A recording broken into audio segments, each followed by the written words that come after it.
el Sermón del Monte, parte 9. Ya llevamos 9 semanas en el sermón que el Señor le dio a sus discípulos. Hoy vamos a hablar de la sal de la tierra y de la luz del mundo. Y vamos a ir al texto en Mateo 5:13. Mateo 5:13 en adelante dice: Vosotros sois la sal de la tierra, pero si la sal se desvaneciere, ¿con qué será salada? No sirve más para nada, sino para ser echada fuera y hollada por los hombres. Vosotros sois la luz del mundo. Una ciudad asentada sobre un monte no se puede esconder. Ni se enciende una luz y se pone debajo de un almud, sino sobre el candelero, y alumbra a todos los que están en la casa. Así alumbre vuestra luz delante de los hombres, para que vean vuestras buenas obras y glorifiquen a vuestro Padre que está en los cielos.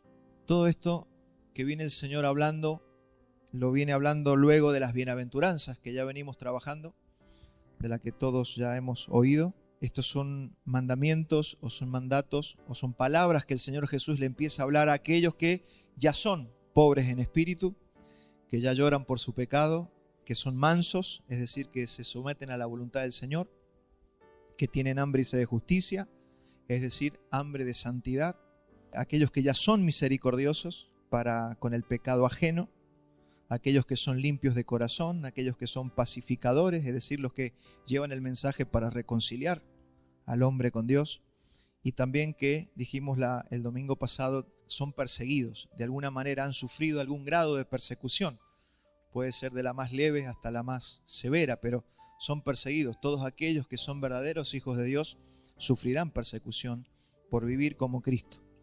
Y ahora el Señor comienza a hablar de responsabilidades que nosotros tenemos como siervos y de las acciones que tenemos que hacer. Aquí hay mandamientos de acción. Así que usted escucha este mensaje como un mandamiento del Señor. Como si usted alguna vez se preguntó, ¿qué tengo que hacer? Bueno, acá el Señor empieza a hablar. Si ya tienen todas estas evidencias, tienen que hacer lo que les voy a decir a continuación. Estos son mandatos, son órdenes, son imperativos por la causa de lo que ya se nos ha dado. Ser luz y sal en la tierra. El Señor va a hablar de eso, ¿no? De ser luz y sal en la tierra. Y en otras palabras, tenemos que saber que si tenemos estas características y evidencias, tenemos una responsabilidad que ninguno de nosotros puede evitar. Yo pido al Señor que usted y yo podamos recibir esto no como una sugerencia. Esto es un mandato para la iglesia, es un mandato para cada uno de los hijos. Todos, si usted tiene el Espíritu Santo, usted un grado de algo tiene. Un poco de pobreza en espíritu tiene, un poco de limpieza en el corazón ya tiene, un poco de mansedumbre ya tiene. ¿Por qué? Porque estamos creciendo en eso que el Señor comenzó a hacer en nosotros. Así que mientras usted ya tenga algunas de estas evidencias o un poco de cada una de estas evidencias, si usted ha llorado por su pecado, si usted quiere santificarse, si usted tiene un hambre y una sed por la justicia de Dios, entonces esta palabra es para usted. Ya se te manda a hacer luz y sal en la tierra. Por eso esto lo recibimos como una orden de parte del Señor. Entonces aquí la sal, una aclaración que quiero hacer es que la sal no tiene que ser vista como un saborizante. Acá tenemos que ver la sal como un conservante, como un anticorrosivo. Por eso vamos a explicar qué es ser luz y qué es ser sal. Si hablamos de la sal tiene que ser vista como un anticorrosivo, como un elemento que detiene la corrupción donde es aplicada. Yo me acuerdo todavía, mi abuela era del campo y la carne, el famoso charqui, se hacía con sal y se conservaba porque no habían heladeras. Entonces había unas jaulitas así de madera con una tela, ¿sí? De esa tela que usan para las pajareras, ¿no? Y ahí se colgaba la carne y se le ponía sal. Esa era la heladera del campo. O sea que la sal se utiliza para detener la corrupción. Mi esposa hace algunos embutidos con sal y los pone ahí y se cocina. Eso está crudo, pero la sal detiene la pudrición y ¿qué hace? Hace que eso se cocine. Así que mire el poder que tiene la sal. Por algo el Señor nos empieza a hablar de que nosotros tenemos que ser sal en la tierra. Para eso estamos puestos. Yo siempre digo, somos la reserva, o debiéramos ser la reserva moral de la Argentina. Si esta nación está corrupta, usted debiera ser esa reserva moral esa reserva de Dios que Dios tiene sobre la tierra. Y podemos citar muchos ejemplos de una iglesia siendo sal en la tierra.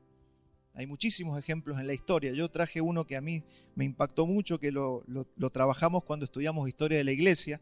Los que estudiaron esa materia se acordarán lo que fue la iglesia en el siglo III, siglo IV, cuando ya iban 300, 400 años de iglesia, después de que el Señor había venido a la tierra, cómo fue la iglesia en el Imperio Romano, un imperio totalmente sanguinario. Quiero leerle algunas características o ponerlo en el contexto de cómo fue la iglesia y cómo la iglesia fue sal en esos días. Para tomar ejemplo, los cristianos en el Imperio Romano eran tenidos como gentuza despreciable. Así dice un autor, Justo González, él, cuando escribe Historia de la Iglesia. Así era tenido el cristiano por el Imperio Romano, como gentuza despreciable. ¿Por qué? Porque eran primero de escasos recursos y además eran pacíficos, no les gustaba ir a la guerra. Por amor al Señor, ellos, como usted y como yo, no iríamos a una guerra a matar a otro ser humano. Entonces Roma los tenía como gente de segunda. La sociedad romana era una sociedad elitista y tenía un culto y una devoción por la fuerza, por la guerra y por la violencia. Ahí vos eras respetado si eras fuerte. Si vos sos fuerte, eras respetado. Si eras débil, te tenían también como de segunda. Eso era la sociedad del Imperio Romano. Y otra cosa que pasaba era que los niños, había una ley que según la necesidad de la familia podían ser asesinados. Comúnmente si era mujer, la ahogaban, se mataban por ahogamiento los niños. Y si era varón, comúnmente porque servía para la guerra y para trabajar, se conservaban los varones. Así era la sociedad en el Imperio Romano.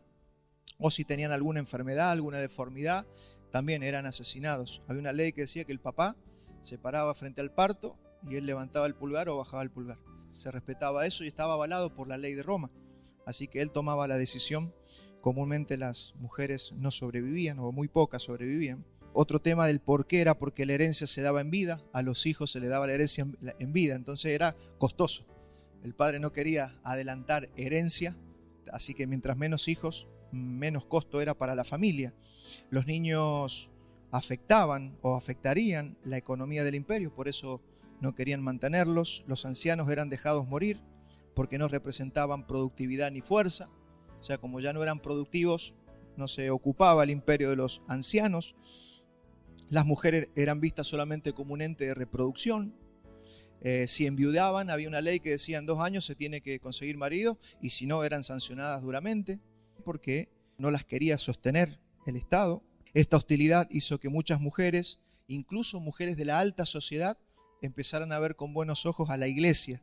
Y se pasaron muchísimas mujeres, continuamente se pasaban las mujeres hacia las filas de la iglesia por causa del desprecio que Roma hacía con ellas. Y en medio de una de las pandemias, si usted estudia un poquito la historia, hubieron muchas pandemias, así como la que vivimos nosotros hace unos años. Allí estuve viendo que hubieron varias pandemias que duraron alrededor de 10 años cada una. Así que había muchas muertes. Hubieron 2 pandemias muy fuertes, una se llamó la Antonina y otra la de Cipriano. Y la iglesia tuvo su oportunidad y ese fue un golpe de gracia que dio la iglesia frente a la sociedad romana, y fue que todos corrían para salvar sus vidas. Incluso, bueno, el famoso médico Galeno, de ahí viene galénico, ¿no? Pero hay un médico en Roma, se llama Galeno, también huyeron todos, se fueron a sus propiedades lejanas para huir de la enfermedad. Cuenta la historia que los cristianos se quedaron a ayudar a su sociedad, se quedaron a cuidar a los niños y a los ancianos, y también comenzaron a adoptar a los huérfanos. Muchos niños murieron sus padres y la iglesia comenzó a adoptar a sus huérfanos. Fue tan marcada la diferencia entre la religión pagana de Roma y el cristianismo que la iglesia comenzó a ser bien vista y a recibir miles de convertidos todos los días. Era tremendo. Así que imagínense, este era el contexto, esta era la sociedad. Tenemos mucha evidencia de esto. El emperador Juliano en el año 363 mandó una carta y dice esto: los cristianos no solamente sustentan a sus pobres, sino también a los nuestros. Eso lo dijo el emperador, para que vea que tenemos registros de cómo era la iglesia en esos años, muchos escritos, hay mucha evidencia de todo lo que pasaba y eso confirma la historia. y se les atribuye a los cristianos del Imperio Romano el primer estado de bienestar social. Nadie hacía lo que comenzó a hacer la iglesia: preocuparse por los débiles, preocuparse por los ancianos, preocuparse por los niños. Y la única motivación que tenía la iglesia era su profundo amor a Jesucristo y su amor al prójimo derramado por el Espíritu Santo. Esta era la realidad, y yo le cuento esto porque es un ejemplo, es una muestra de lo que es ser luz y sal, que es lo que Jesús le pide y le está pidiendo a la iglesia siempre. Entonces, fue tal vez por esta causa que Roma terminó aceptando el cristianismo. Usted sabe que en el 325 Roma, a través de un emperador, recibe el cristianismo y lo hace la religión del Estado, porque empezó el cristianismo a ser bien visto. Después, por supuesto, vinieron todas las contaminaciones idolátricas, pero ese es otro tema. Entonces los cristianos, fíjese que nunca usaron la fuerza ni tomaron el poder político. Yo escucho muchas veces que no, los cristianos tienen que meterse en la política. Yo no digo que no podamos estar en la política, pero sí puedo decir que no hace falta estar en la política para cambiar una sociedad. Que si la sociedad puede ver cómo nosotros nos conducimos con la gente, cómo usted se conduce con sus parientes, con sus vecinos, en la sociedad en la que usted se mueve, en el ámbito laboral, nosotros podemos cumplir con esto que el Señor nos está pidiendo de ser luz y sal aquí en la tierra. De eso se trata esta mañana, de que podamos entender y seamos de alguna manera instruidos en cómo se es luz y sal, para que esto no quede como un lindo versículo que muchas veces oímos, ¿no? Hay que ser luz y hay que ser sal, y queda un versículo, pero eso se tiene que traducir a una vida de práctica, que lo practiquemos en nuestra vida. Entonces, nuestro trabajo es avanzar sobre dos cosas: sobre las tinieblas y sobre la corrupción. A eso se nos está mandando. La luz avanza contra las tinieblas y la sal avanza contra la corrupción. Y todos los seres humanos en este mundo están bajo estos dos flagelos. Todos los seres humanos en la tierra están bajo tinieblas y bajo corrupción. ¿Qué es estar en tinieblas? Porque si no sé el problema, yo no lo puedo solucionar. ¿Qué es estar en tinieblas? Tiene que ver con la ignorancia de Dios. ¿Cuándo hay una persona bajo tinieblas? Cuando ignora los diseños de Dios, cuando ignora los principios divinos, cuando ignora lo que Dios dice, cuando ignora a Dios. Es una persona que está bajo tinieblas. Acompáñenme, vamos a ir allá al primer versículo, Primera de Tesalonicenses 5:5, dice: porque todos vosotros sois hijos de la luz e hijos del día. No somos de la noche ni de las tinieblas. ¿Usted se reconoce así? Usted se tiene que reconocer un hijo de la luz. Usted se tiene que reconocer, si tiene a Cristo, como luz para esta tierra. Fíjese que Jesús no dijo, ustedes tienen que ser luz. Dijo, ustedes son la luz. Porque si usted ya tiene al Señor, usted ya es luz. Por eso es una cuestión, ya vamos a ver, una cuestión de posición y de obediencia. No es que usted no tenga la luz del Señor. Usted ya la tiene.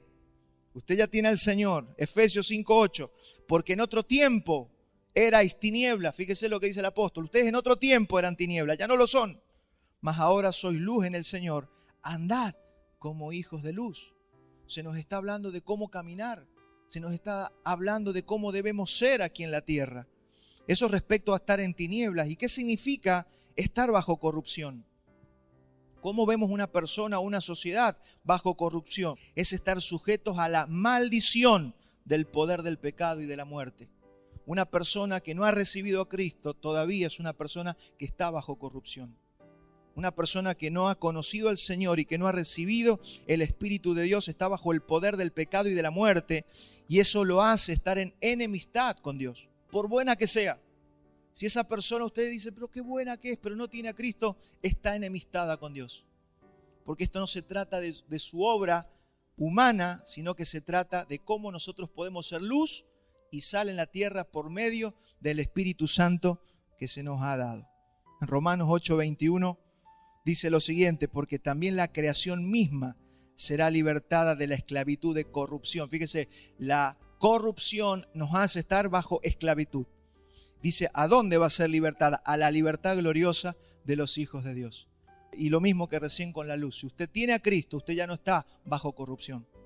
Si usted ha recibido al Señor Jesús en su interior, usted ya no es una persona que está bajo corrupción. Usted es una persona que ha sido levantada por el Señor. Las tinieblas se enfrentan con luz, con conocimiento, con diseño de Dios, con la palabra de Dios. ¿Cómo yo hago para que retroceda la oscuridad en una familia? Tengo que hablar la palabra de Dios. Siempre confiando que la obra la va a hacer el Espíritu Santo en cada persona. Pero dice que al Señor le plació que la gente le conozca por la locura de la predicación. Dice Pablo, ¿cómo conocerán si no hay quien les predique? Y necesitamos gente que abra su boca. Necesitamos gente que decida hacer luz.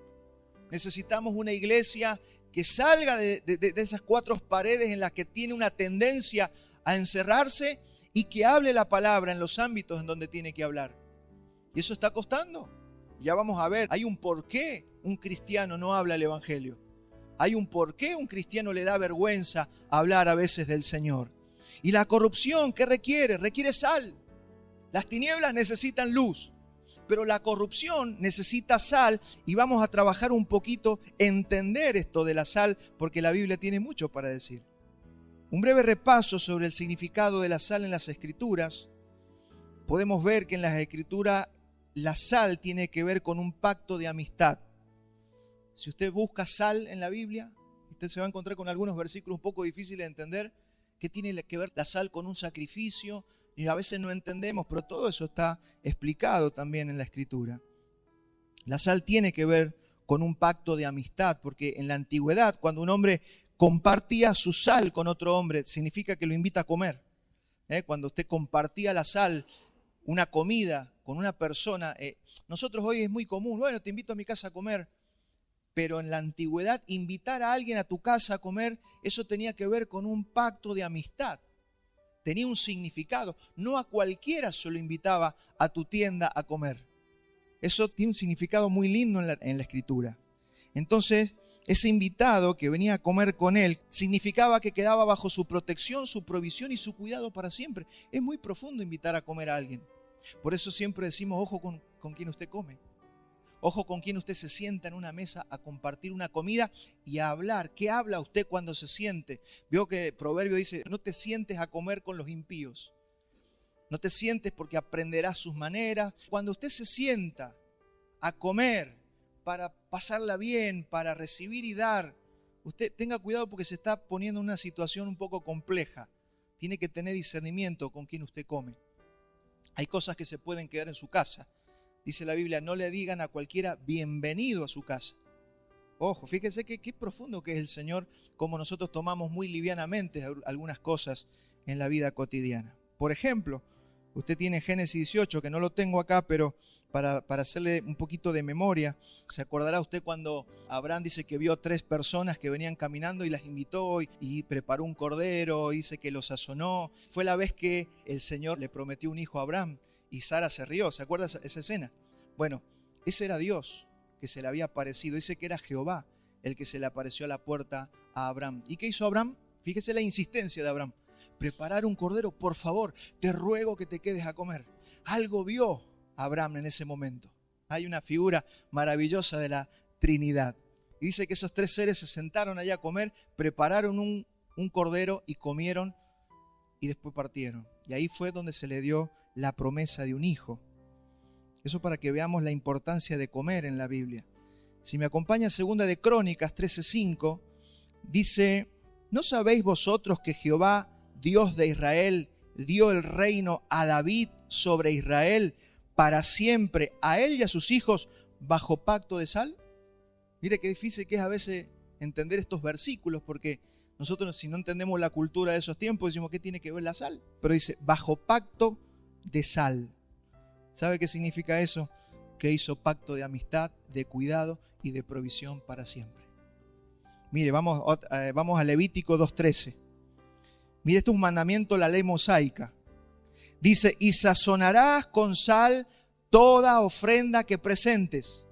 Usted sabe que en la antigüedad, ¿sí?, las ofrendas eran sacrificios que se quemaban con leña, era un cordero, no sé, cualquier animalito. Eso era una ofrenda para el Señor. Y le dice, sazonarás con sal toda ofrenda que presentes, y no harás que falte jamás de tu ofrenda la sal del pacto de tu Dios. En toda ofrenda tuya ofrecerás sal. O sea, en otras palabras, en toda ofrenda tuya estás haciendo un pacto. Entonces, cuando usted trae un pacto, cuando usted da algo al Señor, usted está sellando algo, usted está creando algo, usted está creando un vínculo con Dios. Por eso, ¿qué hacen las personas que van a las tinieblas, los demonios, a los ídolos, cuando llevan una ofrenda? ¿Qué hacen? Un pacto con las tinieblas. Y eso trae un resultado. La gente que pacta con Dios, la gente que, y no estoy hablando de esos pactos, de hacer pacto, olvídese, estoy hablando de una ofrenda donde uno crea un vínculo con Dios. Entonces tiene mucho que ver cuando nosotros le damos algo a Dios o comemos con Dios. Por eso la figura de la mesa del Señor, de comer el pan, de tomar de la copa. Hay un vínculo cuando nosotros compartimos una mesa. De hecho, Pablo dice, ojo con la mesa, no pueden compartir la mesa del Señor y la mesa con los demonios. O sea, decídanse a quiénes van a servir y con quiénes van a crear un vínculo. Entonces la sal tiene que ver con pacto, con amistad eterna, con quitar la corrupción y hacer un pacto para siempre. ¿Qué significa que seamos sal en la tierra? Tiene que ver con contrarrestar la corrupción de la separación entre Dios y los hombres, comenzando por nosotros. Cuando nosotros no tenemos un vínculo creado con el Señor, hay que crearlo. Si usted no tiene vínculo, si usted no tiene comunión con el Señor, usted tiene que crear un vínculo, por más que usted sepa que ha sido llamado por el Señor. Pero si no se crea el vínculo, usted puede vivir con su hijo, con su esposa, con su esposo en la casa y no tener buen vínculo, y vivir los dos o la familia en la misma casa. Cree vínculo, debemos amar, por eso el mandamiento es amarás al Señor. Y nosotros debemos crear ese vínculo con el Señor, quitar toda corrupción, toda ruptura, quitar lo que divide. Ser sal en la tierra significa que todo lo que entra en pacto con Dios queda en estado de conservación eterna. Hermanos, usted cuando entró en pacto con el Señor por la sangre de Cristo, usted quedó en estado de conservación eterna. Vamos a ser conservados. Si alguna vez escuchó cuando hablamos de la preservación de los santos, el Señor sí entiende lo que es un pacto. Él te va a preservar, Él te va a cuidar hasta el final del camino, Él no te va a dejar, porque Él sí entiende lo que es pacto. Hay una vieja canción que dice Dios de pactos. Bueno, Dios es un Dios que entiende el pacto. No es como algunos seres humanos que hago un pacto y después se olvida. No se olvide. Y si no, dice la Biblia, mejor no haga pacto. Si usted hizo un pacto delante de Dios, si usted le prometió algo al Señor, cumpla sus votos. Si no, más vale no prometa, si no va a cumplir. Dios es un Dios de pacto. Entonces esa sal produce que se despierte la sed también en los hombres. Usted sabe que la sal, si come mucha sal, no le da sed a la noche. Comemos algo muy salado, nos da ganas de tomar mucha agua. Parece que también tiene que ver con que la sal despierta la sed en los hombres para con Dios. Sed de Dios. Si usted leyó el Salmo, como el ciervo brama por las aguas, así clama, Señor, mi alma por ti. Entonces se genera algo, la sal genera ese vínculo y que me dan ganas de estar con ese Dios al que adoro y al que le oro todos los días. Entonces, fallar o faltar a la responsabilidad que se nos ha dado de ser luz y sal es pecar contra el diseño, el propósito y la voluntad de Dios. Hermanos, esto, vuelvo a repetir, es un mandato, es un mandamiento. Sean luz y sean sal en la tierra. Hay un pecado que es el pecado de omisión. Acompáñeme a Santiago 4:17. Mire lo que dice aquí el apóstol Santiago: y al que sabe hacer lo bueno y no lo hace, le es pecado.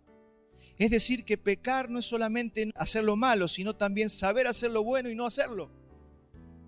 Eso se llama pecado de omisión. Cuando el Señor nos manda algo y nosotros somos desobedientes. Alguna vez un político dijo que el problema no es tanto los malos que roban, sino los buenos que no hacen nada. Hay mucha gente haciendo daño, pero hay mucha gente buena que no abre su boca.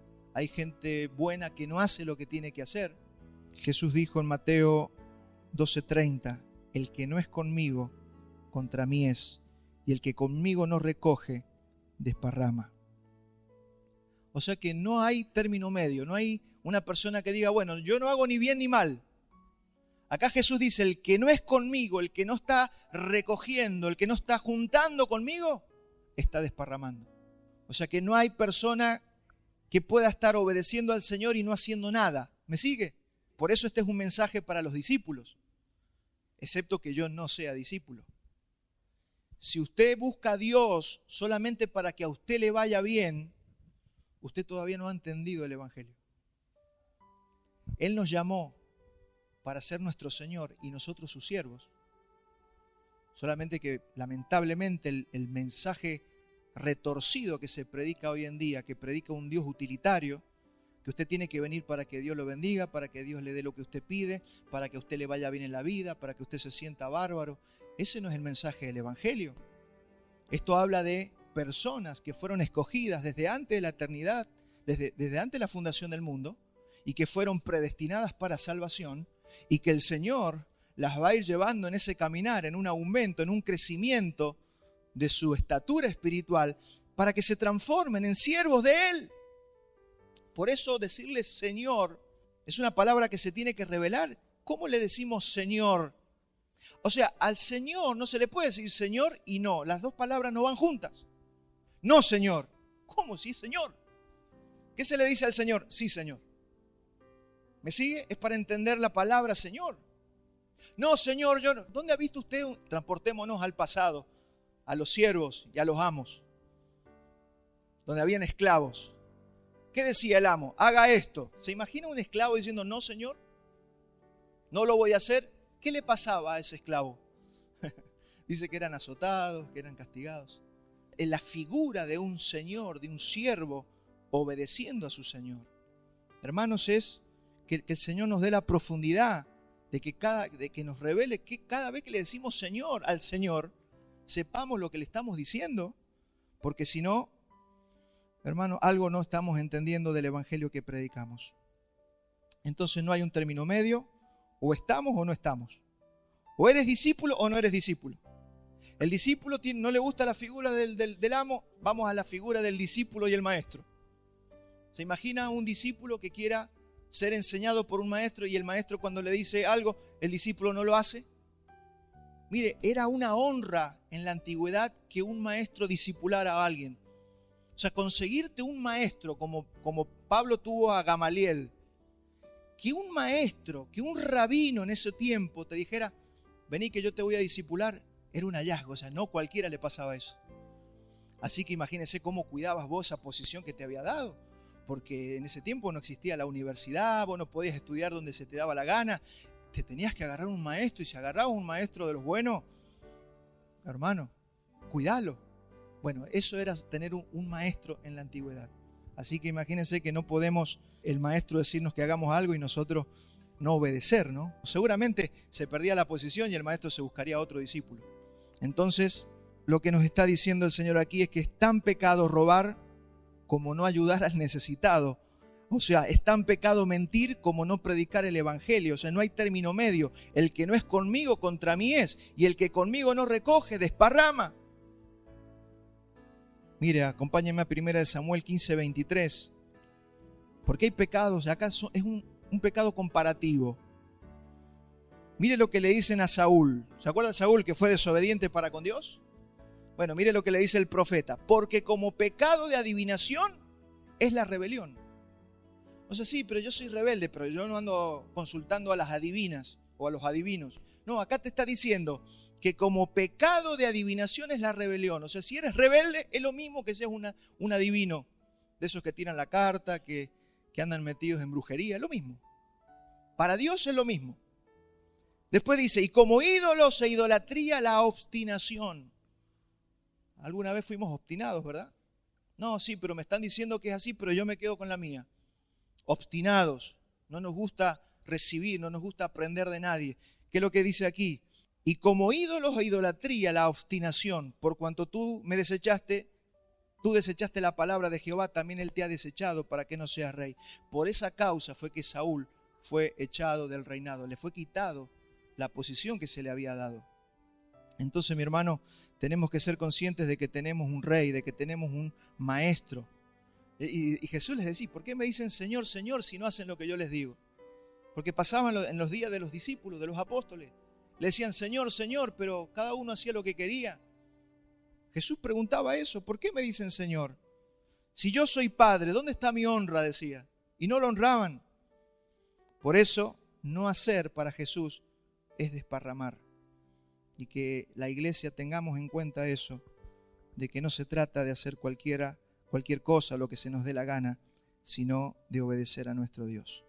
Entonces, teniendo ya esto como base, habiendo entendido lo que es la sal, habiendo entendido lo que es la relación entre un discípulo y un maestro, volvemos a leer Mateo 5:16, dice: así alumbre vuestra luz delante de los hombres, para que vean vuestras buenas obras y glorifiquen a vuestro Padre que está en los cielos. Entonces, que los hombres puedan ver. Esto se trata de que los hombres puedan ver. Yo sé que hay cristianos que son buenísimos, que se portan bien, que hacen todo bien en su casa, trabajan, pero acá se trata de que los hombres puedan vernos. Fíjese en lo que está poniendo el énfasis Jesús, de que la gente que nos rodea nos puedan ver nuestras obras y sean atraídos hacia Dios por causa de nuestras obras. O sea que esto no se trata de ser bueno por dentro solamente. Esto se trata de hacer. Esto debe movilizar. Por eso les leí recién lo que hacía la iglesia en Roma. Ellos podrían haber dicho: nosotros somos buenísimos, tenemos a Cristo, somos cristianos del imperio, acá en el imperio romano, pero cuando vino la pandemia se vieron las obras. O sea, se vio el comportamiento de la iglesia. Y ahí se empezó a ver realmente, y ahí vino lo que glorificaron a Dios. ¿Y qué glorificó a Dios? Que un montón de gente quería al Dios de esas personas. O sea, en tu trabajo nadie va a querer a tu Dios si llegas tarde, si le falta el respeto al patrón. ¿Quién va a querer a Dios? Sí, pero leo la Biblia todo el día. ¿Y de qué sirve que leas la Biblia todo el día si no ven tus obras, si no ven tu comportamiento? Hermanos, esto viene para todos nosotros. Viene para que nos ordenemos en todo. ¿Habrá alguien aquí que quiera ser un discípulo de Cristo? Bueno, para usted entonces el mensaje. Porque esto es para discípulos. Esto no es para religiosos, esto es para discípulos que quieran obedecer a su Señor. Entonces, tenemos mucho detalle en el Antiguo Testamento de cómo eran algunos hombres, y tomo tres que siempre son los más visibles, ¿no? Tenemos a José. ¿Se acuerda la vida de José? Fue íntegro y sabio, y Faraón lo llamó para ser el segundo en posición del imperio de Egipto. Usted lea la historia o la biografía de estos hombres en la Biblia, está allí en la Escritura. Íntegro y sabio fue José. Daniel dice que fue 10 veces más excelente que todos sus compañeros. Daniel fue íntegro y Nabucodonosor lo llevó para ser el vicepresidente de Babilonia. Mire cómo Dios fue glorificado por hombres y mujeres que fueron luz y sal en los lugares donde se movieron. Esther, una mujer íntegra, una mujer valiente que no tuvo miedo, pudo llegar, terminó siendo la esposa del rey Asuero, y gracias a ella se salvaron todos los judíos que habían sido mandados a masacrar. Entonces fíjese cómo ser luz y sal en la tierra hace que otros vean y glorifiquen a Dios, vean las obras y glorifiquen a Dios.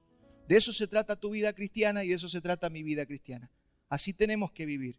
La iglesia ha sido llamada a llevar una cultura que va en contra de otra cultura. A ver, yo quiero decir, y me lo digo yo, esto nos lo decimos todos, nosotros no estamos llamados a ser igual que el resto. A veces la iglesia se está queriendo parecer al mundo. Por eso incorpora muchas cosas que son de este mundo. Como los conciertos tienen luces, humo, luces de colores, nosotros también traigamos para que la gente quiera venir. No, nosotros somos una contracultura. La cultura del reino no tiene nada que ver con la cultura de este mundo. Y como vimos la semana pasada, van a tener un choque. Pero si usted es un verdadero cristiano, usted ya está avisado. Y usted ya sabe que va a tener un choque contra la cultura de este mundo.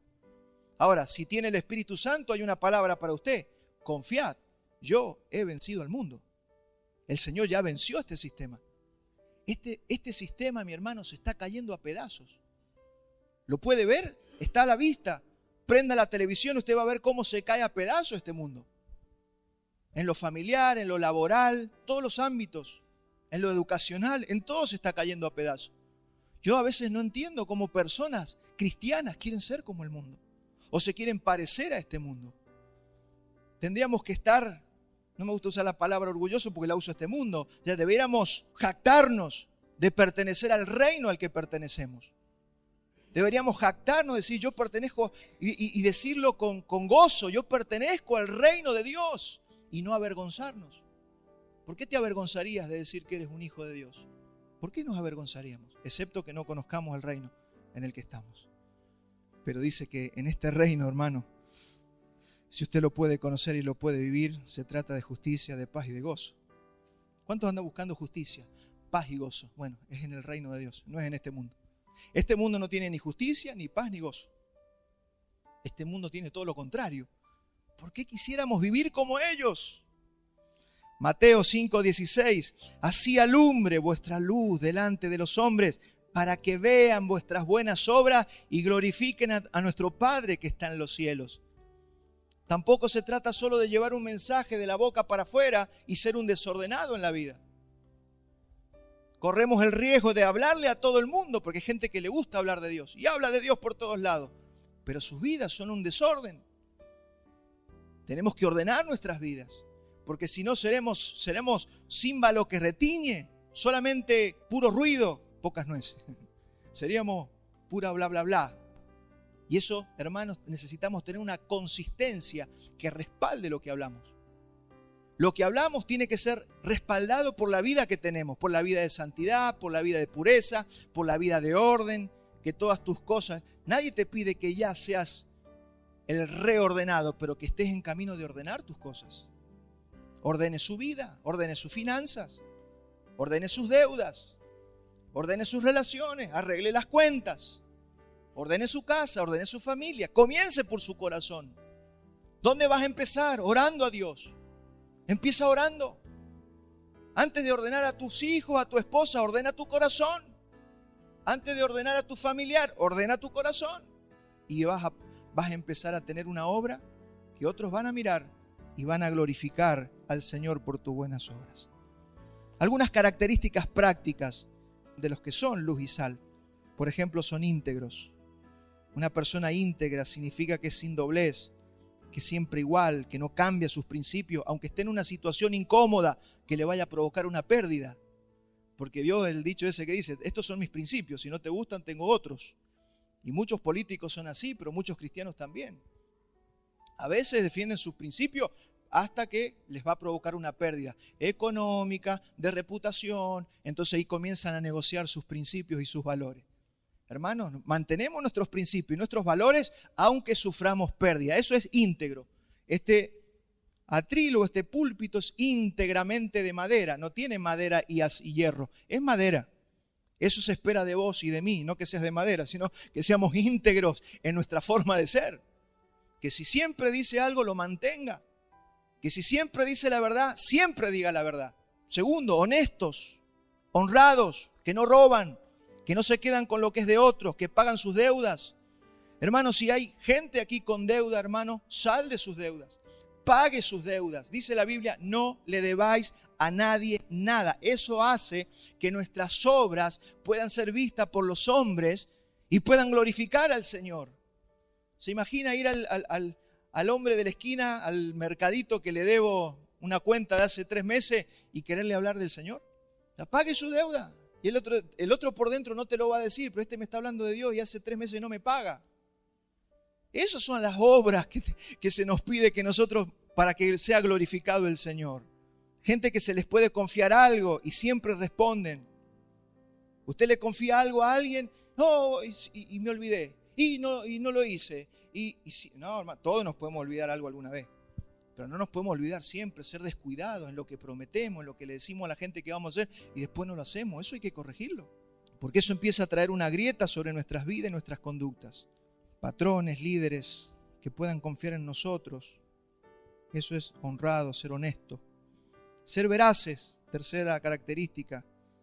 Siempre hablan verdad, aún en los momentos incómodos, y no negocian el mensaje.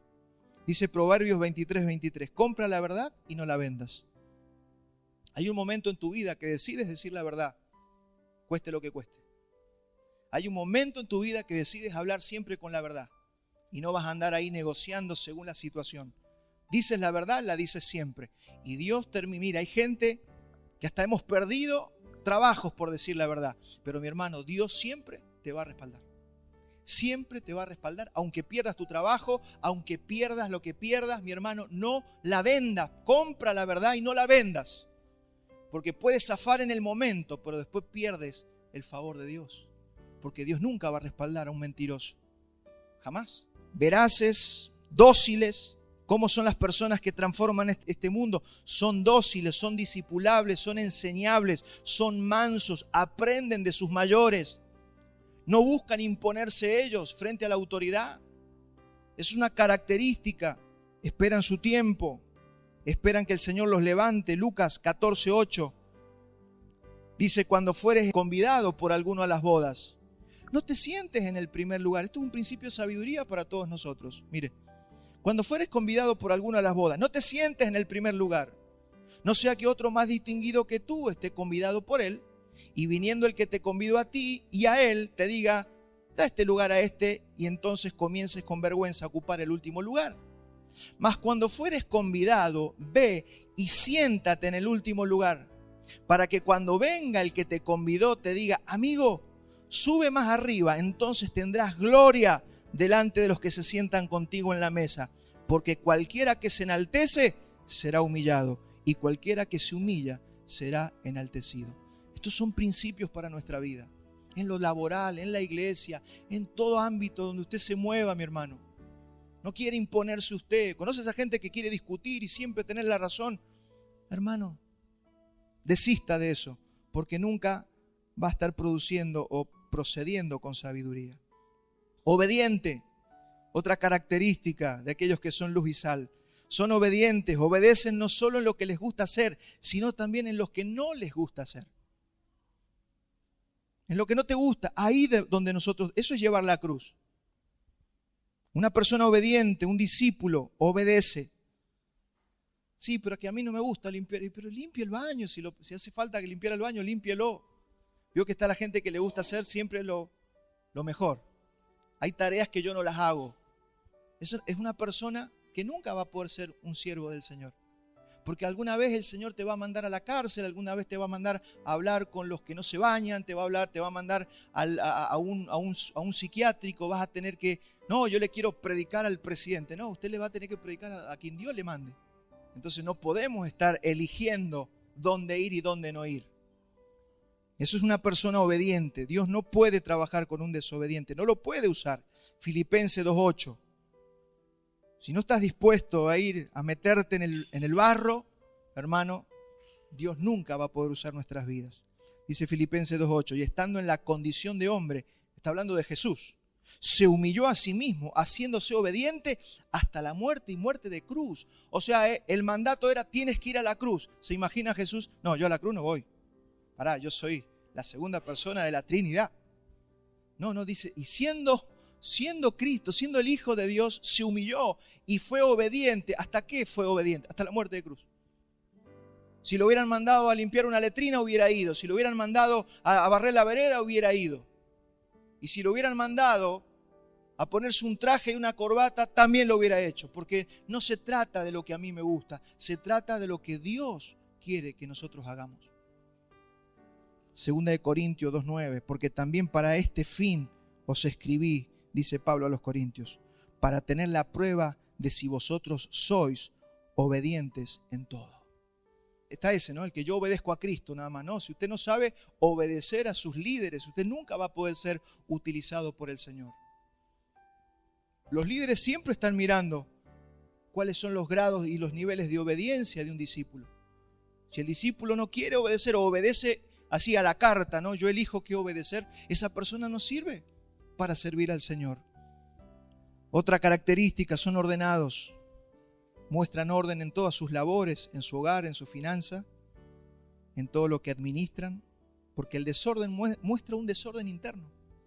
Si usted no ordena, por eso es Dios que se dice que a los adolescentes, mírele la habitación. ¿Usted quiere saber cómo está el alma de un adolescente? Mírele la habitación. Si no la ordena nunca, así está por dentro.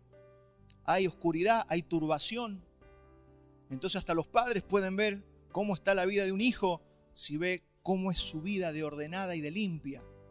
Eso empieza a mostrar cosas internas de nosotros. No solamente para los adolescentes, para todos nosotros. Si somos desordenados, si somos sucios, si no limpiamos, si nuestras finanzas son un caos, no sabemos cuánto entra, cuánto sale. Hermano, tenemos una turbación interna. Por eso planilla, cuaderno, anote, comience a ordenar, ordene. Hermanos, yo sé que cuesta muchísimo ordenar la vida. Es una lucha que vamos a tener hasta el último día de nuestras vidas. pero hay que ordenarse. Algunas cosas ya se ordenaron, otras cosas se ordenarán más adelante, pero hay que ordenar. Ánimo, yo no estoy retando a nadie, estoy mostrando las características de los siervos del Señor, aquellos que Dios llama para que le podamos servir, porque si somos desordenados, el Señor nunca nos va a poder utilizar. Otra característica, creo que es la última, son siervos. No esquivan el servir, no esquivan el ordenar, el ayudar. Dijo Jesús que el mayor es el que sirve. No les da vergüenza hacer ningún tipo de tarea. Si te da vergüenza hacer alguna tarea, entonces, mi hermano, algo no está bien con nosotros, en nuestro orgullo, en nuestro corazón. Colosenses 3:22, siervo, obedeced en todo a vuestros amos terrenales, no sirviendo al ojo como los que quieren agradar a los hombres, sino con corazón sincero, temiendo a Dios. Eso pasa mucho en el ámbito laboral. Los patrones tal vez no te digan nada, pero te mandan a hacer algo cuando ven que no tenés ganas, sos mal agestado, tenés mala disposición. Olvídate que algún día vas a tener un ascenso en tu trabajo.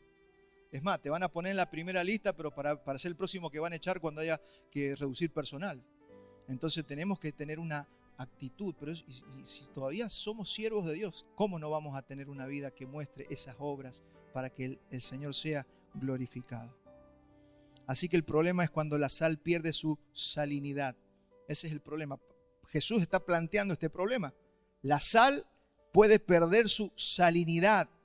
¿Y cuándo la pierde? ¿Cómo si la sal es sal? ¿Cómo va a perder la salinidad? La salinidad se pierde cuando la sal es expuesta a otros componentes químicos y se contamina. Se contamina la sal, pierde su capacidad de salar. Entonces la luz también pierde la capacidad de alumbrar. Cuando dice Jesús se pone abajo de una mesa, usted tiene una lámpara, dice póngala arriba en el candelabro. Se imagina que tomemos ese reflector y lo pongamos abajo, no sé, adentro de un freezer. Eso es lo que está diciendo Jesús. Si ya eres luz, levántate, alumbra, no te escondas abajo de la mesa. Ahí usa la palabra un almud. Un almud era una medida de madera cuadrada que se usaba para agarrar el grano. Entonces usted podía agarrar una antorcha y taparla con un almud, ¿no? Esa es la figura que está usando Jesús ahí, de acuerdo a los tiempos, por supuesto. Entonces, en Marcos 4:21 dice, también les dijo, ¿acaso se trae la luz para ponerla debajo de un almud o debajo de la cama? ¿No es para ponerla en el candelero? Entonces, mi hermano, el problema es cuando por causa del pecado de este mundo, la cultura de este mundo, comenzamos nosotros a perder nuestra salinidad, nuestra capacidad de salar. Y eso le pasa a la iglesia o a usted cuando nos encerramos en nuestra casa, cuando tenemos un cristianismo solamente dentro de nuestra casa. O tenemos un cristianismo donde yo soy cristiano en la iglesia el domingo y después en el trabajo insulto, hablo de cualquier manera, me junto con la gente del barrio, mis vecinos, y soy uno más, donde yo no muestro nada de Cristo. Hermano, ahí está el problema. Conéctelo con el mensaje de la semana pasada. Como no quiero ser perseguido, como no quiero que me hagan a un lado, como no quiero que me rechazan, hablo igual que ellos. Me río de los mismos chistes que se ríen ellos. Me comporto de la misma manera, pero después vengo el domingo y soy un hijo de Dios. A eso se está refiriendo el Señor. Cristianos que perdieron la capacidad de salar, perdieron la salinidad. Y eso nos puede pasar a todos nosotros. Podemos perder la capacidad, la salinidad. Por eso, fíjese cuál fue el mandato. Id hasta lo último de la tierra. Vayan y prediquen el evangelio hasta lo último de la tierra. No solo en tu casa, no solamente que escuches el sermón del domingo, tiene que recuperar la capacidad, la salinidad para poder ser sal en esta tierra y para poder ser luz. ¿Cómo vas a ser luz si no estudias la palabra, si no lees la Biblia nunca? Te lees todos los libros habidos y por ahí, pero no lees la Biblia. Pierdes la capacidad de ser luz en este mundo. Lamentablemente sería como encender una linterna en este auditorio. No hace falta. ¿Para qué ahora con la luz que hay vamos a prender una linterna? La linterna hace falta ¿dónde? En los lugares oscuros. Hay que ir donde están las tinieblas. Hay que ir donde está la oscuridad. Cuando usted es una persona que quiere ser luz en este mundo, no va a tener miedo, no va a tener vergüenza de ir a los ambientes más pesados o más densos. Y ahí usted saber que puede ser luz para con la gente que está en tiniebla. No hay gloria más grande para nosotros, mi hermano. No hay gloria más grande para tu vida que a pesar de que estás conociendo al Señor o a pesar de que estás con tus asuntos, porque todos tenemos asuntos que vamos resolviendo, que vamos ordenando. Pero mi hermano, si usted tiene un poquito de luz, alumbre. Porque eso glorifica al Señor. Por eso vayan hasta lo último de la tierra, enséñenle todas las cosas que les he mandado. No dijo, cuando se sientan bien, vayan. No dijo eso. No dijo, cuando dejes de llorar tu llanto puedes salir. No. Siempre tuvieron persecución, los apóstoles eran azotados, estaban en la cárcel. Sin embargo, le predicaron al carcelero, se convirtió el carcelero, su familia. ¿Se imagina, no? Cuando salgamos de la cárcel y me curen las heridas, ahí no estaban sanos. ¿Sabe lo que es estar atado allí? En un montón de piedras frías, donde no tenías a veces ni una manta para taparte. ¿Cómo habrán estado de salud? Sin embargo, ellos predicaban el evangelio, cantaban alabanzas. Me parece que hay un cristianismo que nos estamos perdiendo y no lo estamos viendo. Las personas no son conscientes de las tinieblas en las que están hasta que la luz alumbra sus vidas. Nosotros acá somos un montón de antorchas, somos un montón de luces que acá nos alumbramos. Por eso acá se percibe la libertad y la luz. Pero allá afuera hay un mundo en tinieblas. Y usted tiene que saber y ser consciente de que usted es la única esperanza para un montón de personas que están esperando un poquito de luz. Y que una palabra suya, ¿se acuerda lo que le dijo el Señor? No vaya a mi casa. Una palabra tuya bastará para sanarme. Una palabra que dijo Jesús pudo transformar la familia de este hombre, de este centurión. Una palabra tuya en el trabajo, una semilla que siembras. Pueden pasar años y vas a ver esa semilla que si fue buena tierra, eso va a dar fruto años después. Por eso dice, predica a tiempo y fuera de tiempo. No te calles, habla la palabra. No te avergüences de mí, dice el Señor. El nacimiento de Jesús fue luz en medio de las tinieblas. Isaías 9:6 dice, el pueblo que andaba en tinieblas vio gran luz. Los que moraban en tierra de sombra de muerte, luz resplandeció sobre ellos. Hermanos, así debe ser con nosotros que hemos nacido de nuevo. Jesús nació en la tierra y dice que luz resplandeció sobre la tierra. Usted y yo un día nacimos de nuevo y somos una luz que este mundo inconscientemente está esperando que le alumbre. La sal que pierde su salinidad por contaminarse no se puede usar para los alimentos. Una sal contaminada no sirve para la cocina. Y dice Jesús que es pisoteada por los hombres. ¿Por qué va a decir que es pisoteada por los hombres? Y ahí buscando algo, pensando un poquito, me di cuenta y me acordé también, yo viví en Malargüe, donde hacía mucho frío en los inviernos y las calles se transformaban en hielo. ¿Y sabe qué hacía la municipalidad? Tiraba sal, pero no tiraba sal la comprada en el supermercado, tiraba una sal que no servía, una sal de mala calidad, se tira para que se derrita el hielo. Y dice Jesús que cuando nosotros no somos sal, no perdemos la capacidad de salinizar al mundo, dice que vamos a ser tirados para ser pisoteados por los hombres. Hermanos, usted no tiene elección porque usted fue llamado por el Señor. Aunque sea para nosotros una cultura extraña, porque todavía tenemos la cultura de este mundo, que queremos parecernos al mundo, que nadie nos rechace, que nadie nos diga que no, que nadie nos cierre una puerta en la cara. Pero usted no tiene opción, usted fue llamado con un propósito para hacer luz y sal en la tierra. A ver cómo te lo digo, mis palabras son limitadas, pero no hay puerta de atrás. Si estás en la carrera, tienes que correr. Si te inscribiste en la maratón, tienes que correr. ¿Se imagina ir? Así me vengo a inscribir para la maratón y después no quiero correr. No tiene sentido. Así hay cristianos, dicen, no, me da vergüenza. No, porque con los problemas que yo tengo. No, porque por las situaciones que yo vivo. ¿Cómo, hermano? Usted algo de luz tiene. Y si usted alumbra 25 watts, habrá alguno que tiene 14. Vaya y alumbre a esa persona. A mí la gente que me predicó y yo me convertí no era gente la más iluminada. Era gente que venía a los tumbos, era gente que tenía sus problemas, sus dramas. Sin embargo, me predicaron el Evangelio. Y yo llegué al Señor. A mí no me predicó el apóstol Pablo. A mí no me predicó un pastor. Me predicó gente que hasta tenía algunos errores doctrinales. Sin embargo, el Señor se encarga de enderezar nuestras vidas. Así que hablemos, no tengamos miedo, no nos avergoncemos del Señor. La iglesia en muchos lugares está perdiendo su salinidad, lamentablemente. ¿Por qué? Porque se ha contaminado con el pecado, con los valores de este mundo, está siendo usurpada por hombres perversos, está siendo pisoteada por hombres perversos. Cuando la iglesia empieza a permitir el pecado entre ellos, si tenemos un adúltero aquí, nadie le dice nada, ¿sabe qué es eso?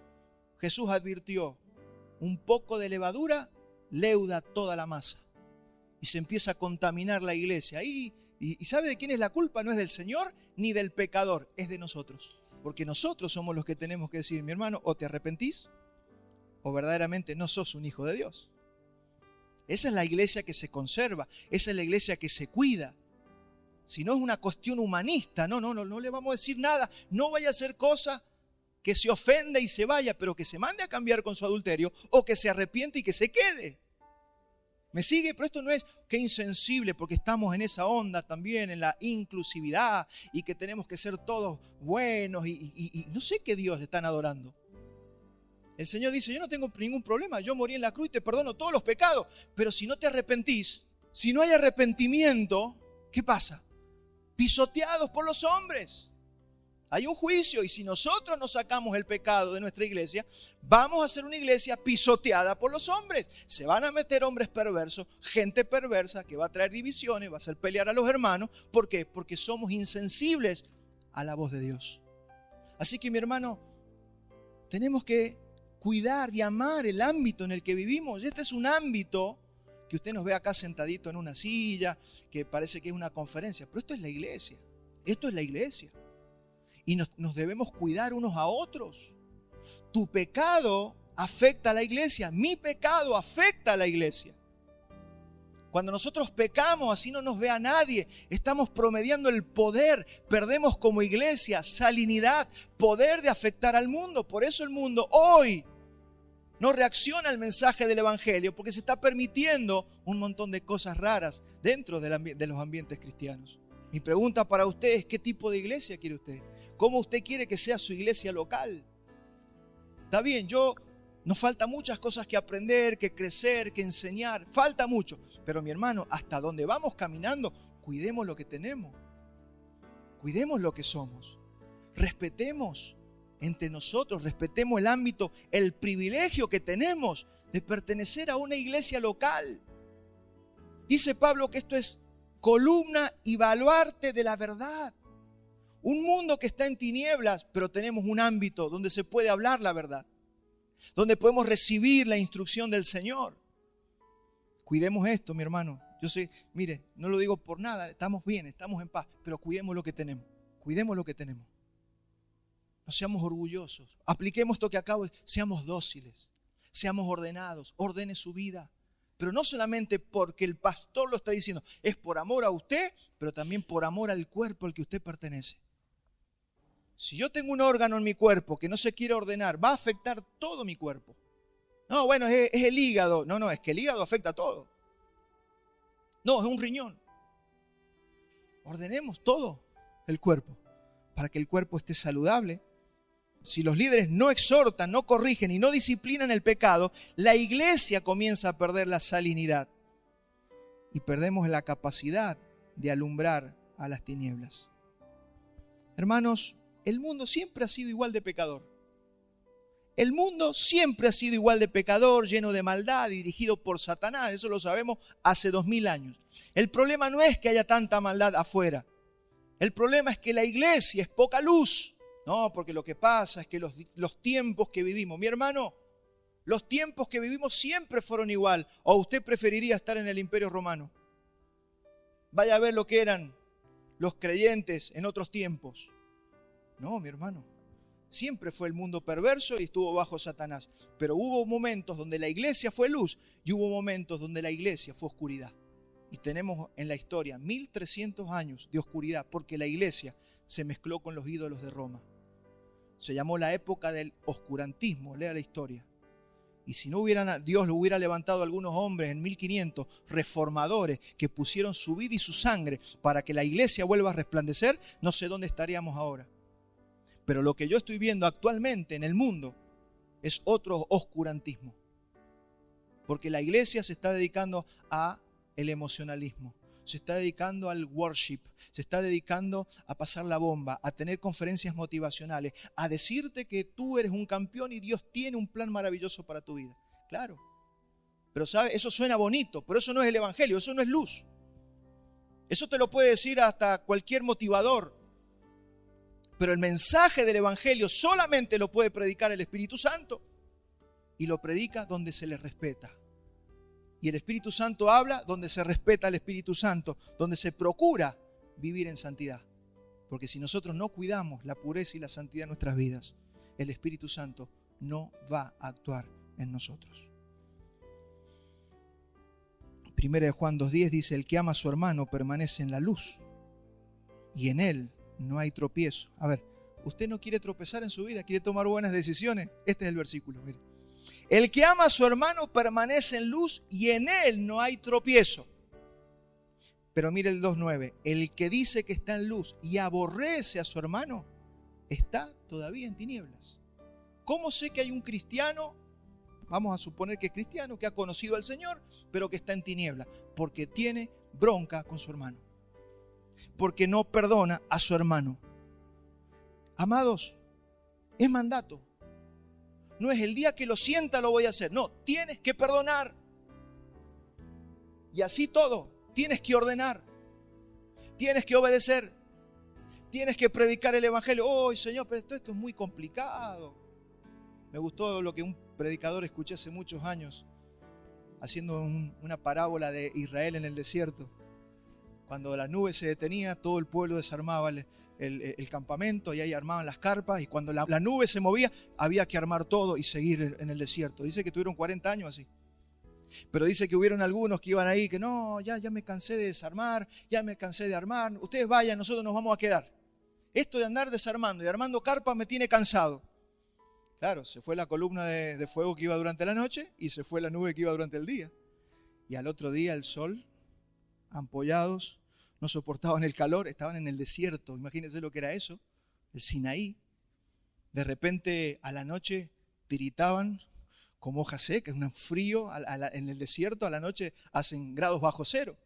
Claro, ellos por no seguir el ritmo de la nación, la iglesia, por no seguir el ritmo que Jesucristo le está pidiendo a la iglesia, algunos dicen, no, esto de ir a predicar conmigo no cuente. Esto de hablar y decir, no, es que yo no sirvo para eso. Esas son las excusas de la carne. Todos tenemos alguna capacidad para hacer luz en algún lugar. Será con el barrendero de la calle, será con el gobernante o con cualquiera, pero todos tenemos o con mi propia familia. Todos tenemos la capacidad de hacer luz, pero nosotros no queremos el ritmo. Hermanos, es obediencia. Y usted va a decir, pero pastor, ¿no es muy duro eso? Jesús le dijo, pero es que este es el evangelio. Usted se pensó que estábamos en un club social, pero esto es el evangelio. Esto se trata de vida o muerte eterna. Y hay gente que se está perdiendo y nosotros fuimos llamados a ser como Cristo. Entonces, mi hermano, si yo no perdono, yo estoy yendo en contra del Señor. 1 Juan 1:7, pero si andamos en luz, como Él está en luz. Mire, ¿cómo sé que estoy en luz? Si andamos en luz, como Él está en luz, tenemos comunión unos con otros. No me ando peleando con mi hermano de la iglesia. No ando envidiando a mi hermano de la iglesia. No ando buscando dónde me molestó para yo molestarlo al hermano de la iglesia. Fíjese lo que está diciendo. Si estamos en luz, como el Señor está en luz, tenemos comunión unos con otros. ¿Cómo está tu vida de comunión con la iglesia? Dice, y mire, y la sangre de Jesucristo nos limpia de todo pecado. Es decir, se cumple lo que dijo el Señor, si no perdono, el Señor no limpia mis pecados, porque es condicional. El mandato de perdonar no es si sientes, el mandato de perdonar es un mandato. Ama a tu hermano, ama al Señor, soporta a tu hermano. Y si usted lo perdona, dice que la sangre de Jesucristo, si usted tiene comunión con su hermano, la sangre de Jesucristo nos limpia de todo pecado. Acuérdese de que esto es condicional. Y yo he explicado varias veces que no está hablando de justificación, sino que está hablando de la comunión que nosotros podemos tener con el Señor cada día, aunque ya hayamos sido perdonados de todos nuestros pecados. Como oró David al principio. El Señor ya perdonó nuestros pecados. Pero si yo no tengo comunión, si yo no arreglo mis cuentas con las personas acá, primeramente acá en el Señor, imagínense que después el Señor, yo pierdo la comunión con el Señor. Y me voy cargando de pecado, me cargo de pecado, no soy limpiado y empiezo a acumular pecado. No está hablando de perdón, la palabra sería limpieza. No te puedes limpiar y empiezas a acumular algo que empieza a echar mal olor.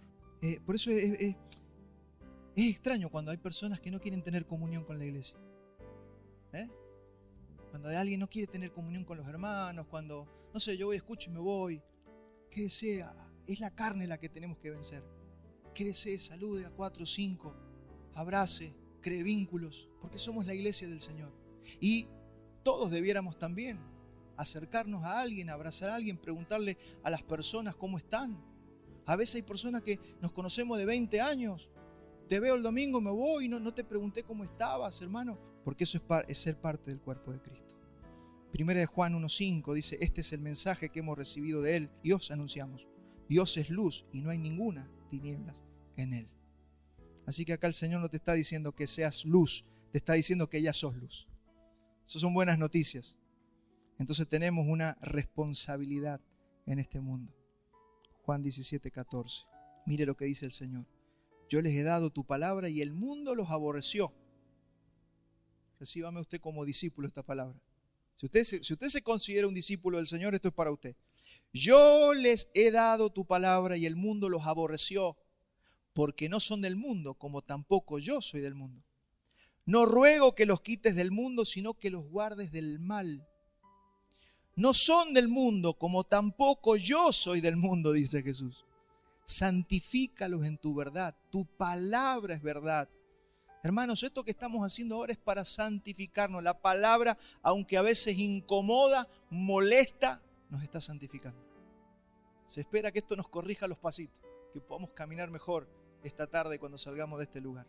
Santifícalos en tu verdad. Tu palabra es verdad. Como tú me enviaste al mundo, yo los he enviado al mundo. En otras palabras, ¿sabes lo que te está diciendo el Señor Jesús? Sos 4x4. Vos estás diseñado para este mundo. No te asusten las tinieblas. Que no te asusten los que insultan, los que adulteran, los que roban, los que mienten. Que no te asusten porque fuimos enviados para estar en medio de ellos. A ellos fuimos enviados. ¿Por qué les vamos a tener miedo? Excepto que no tengamos luz. Cuando no tenemos luz, cuando la sal perdió su salinidad, ¿sabe cuál es la tendencia? A encerrarnos. Entonces, ¿qué saco cuentas yo? ¿Por qué la iglesia se encierra? Porque perdió la salinidad. ¿Por qué no hablamos afuera? Porque estamos con corrupción. No podemos ir en contra de la corrupción si somos corruptos. No podemos ir a hacer retroceder las tinieblas cuando nosotros estamos en tinieblas. Salinidad es una cuestión de pureza y santidad. Alumbrar es una cuestión de posición y de labor, de trabajo con nuestras manos. Marcos 9:49, porque todos serán salados con fuego. Otro versículo que vamos a explicar ahora. Versículos difíciles si los hay. Porque todos serán salados con fuego, y todo sacrificio será salado con sal.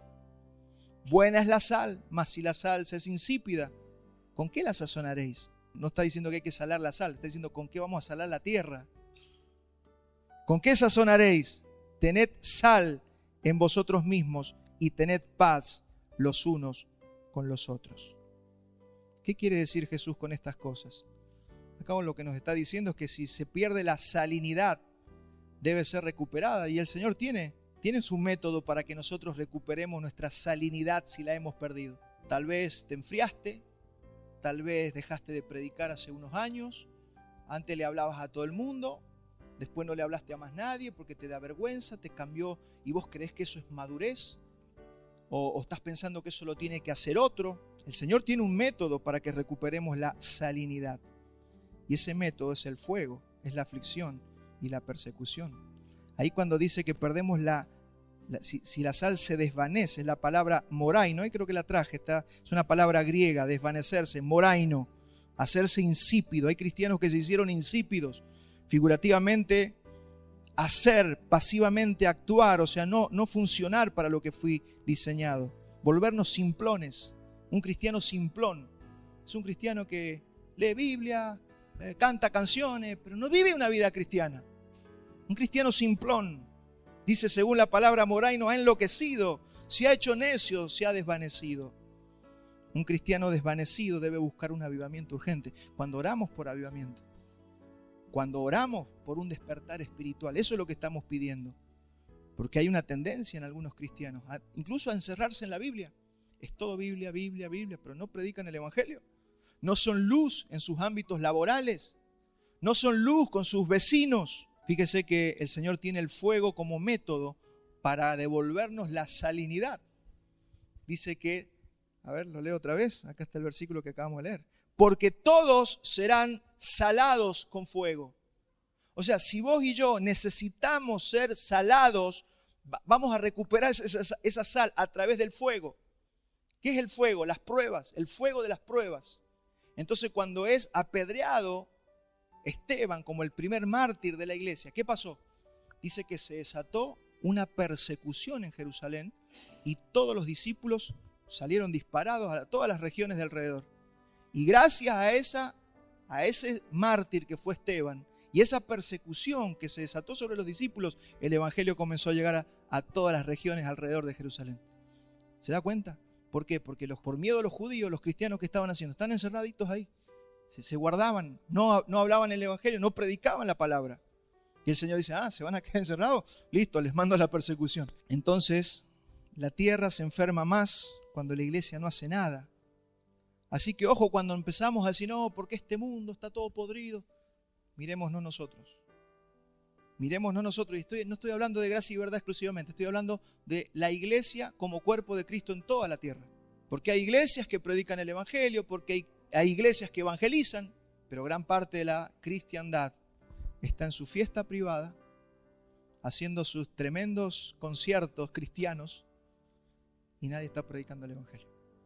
Y encima, si salen a predicar el evangelio, salen así: Dios tiene un plan maravilloso para tu vida. Eso no es el evangelio. Dios no nos mandó a decirle a la gente que Dios tiene un propósito con ellos. Dios nos mandó a decirle al mundo que el problema del mundo es el pecado. Será por eso que tampoco hay mucha persecución en la mayor parte de la iglesia. Y si bien el mundo va hacia un destino predestinado y profetizado, porque lo dice la Escritura, que va hacia lo que la Biblia dice que va, es también verdad que la iglesia puede detener mucho de la corrupción actual y ser luz para que muchos glorifiquen y conozcan a Dios. Y por eso quiero leerles Segunda de Crónicas, el último versículo que les leo, Segunda de Crónicas 7:14, porque Israel tenía ese mandato, pero no lo hizo. Si se humillare mi pueblo sobre el cual mi nombre es invocado, y oraren y buscaren mi rostro y se convirtieren de sus malos caminos. ¿Dónde está el foco? ¿En el mundo o en el pueblo de Dios? Y se convirtieren de sus malos caminos, entonces yo iré de los cielos, perdonaré no los pecados de la gente, los pecados de mi pueblo, y sanaré su tierra. O sea, la sanidad que necesita nuestra tierra tiene que ver con lo que hace la iglesia. Así que si usted ama Mendoza, si usted ama Argentina, este mensaje es para nosotros. Yo estoy convencido y es así. La única esperanza para Argentina y Latinoamérica es un despertar y un avivamiento espiritual.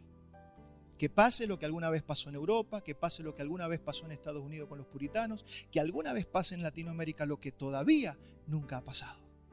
Y sabe que eso me genera a mí una expectativa.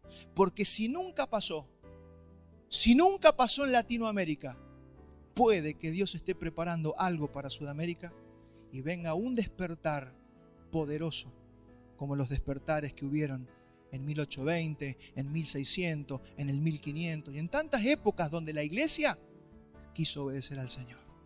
Amén. Póngase de pie.